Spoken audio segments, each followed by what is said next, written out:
Good evening, folks. Here I am, talking to myself. It's Friday, the 27th of February, 2026. I think my last recording was in December of last year, so it has been, again, a wee while. Now, last Saturday, I was a guest on the Elusive Exclusive Book Society, which is hosted by Tim of Secret Fire Books, Jake of Pulp Mortem, and Nick of the Book Graveyard. Those three doyens of the booktube world. And it was great fun, and they're great guys. And I really enjoyed myself. And we were reviewing a fantasy novella called Kyrik, Warlock Warrior, by Gardner F. Fox.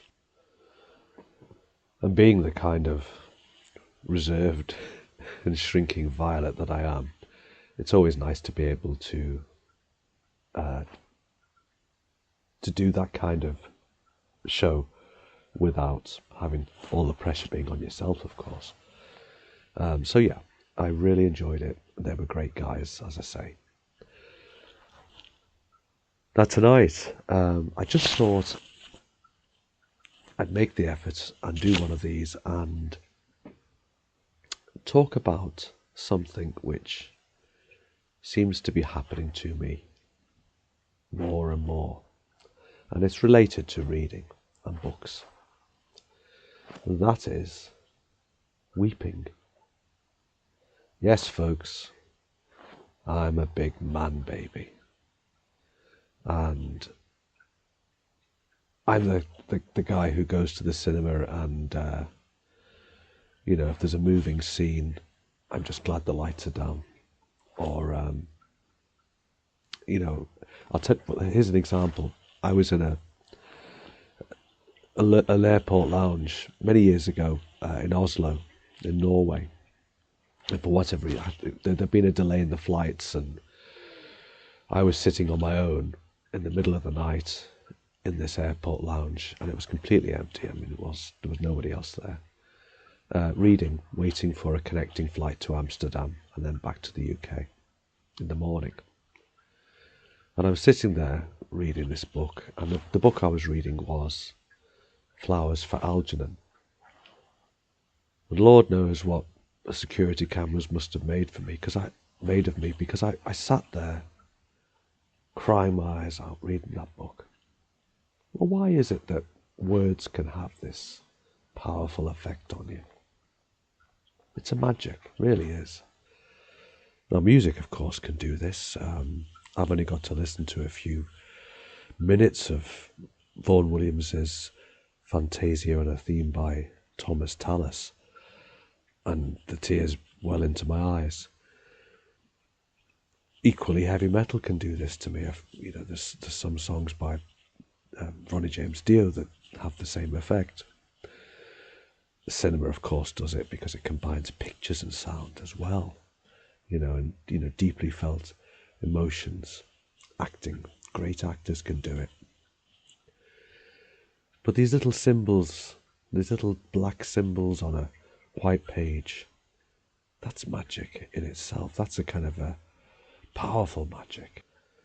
To get in the mood, I just paused a moment and went and listened to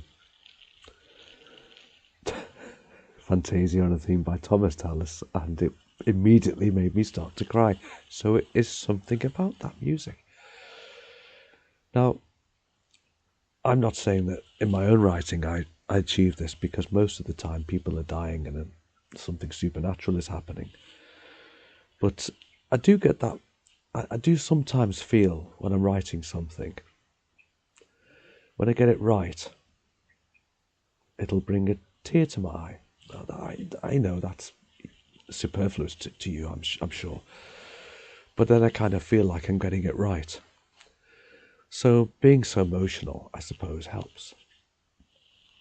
Anyway, to conclude, because we're hitting 5 minutes now, I'm going to do a little reading for you. Just a few lines from my favourite book, and I will leave it there. So here's the last section, the last wee section of The Lord of the Rings. Oh, and if you've never read it, this might be a spoiler, but, well, that's up to you.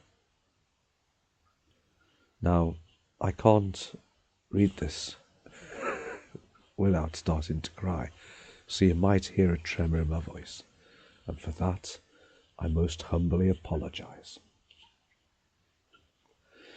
Now, what has happened, of course, everyone will be familiar from the Peter Jackson films if you've not read The Lord of the Rings. Frodo has now passed over the sea with the Gandalf, with Bilbo and the elves, Elrond, and over to the ultimate west. And this is about those that remain. At last the three companions turned away, and never again looking back they rode slowly homewards, and they spoke no word to one another until they came back to the Shire.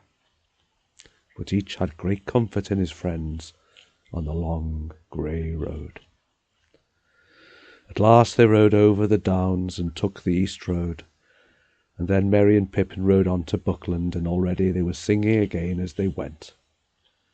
But Sam turned to Bywater, and so came back up to the hill, as day was ending once more.